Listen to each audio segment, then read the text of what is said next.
Hello, good morning guys.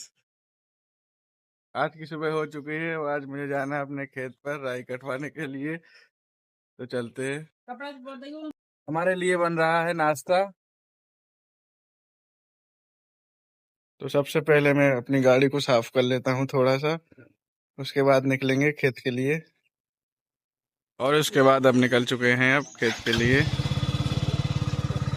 रद्दा, good morning.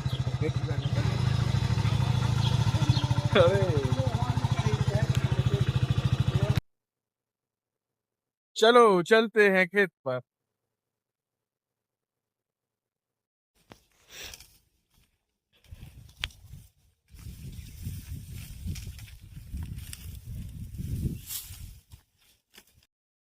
राई काटने के बाद लग जाती है मुझे। रास्ते में है हमारे पास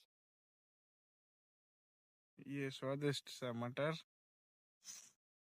और बोर।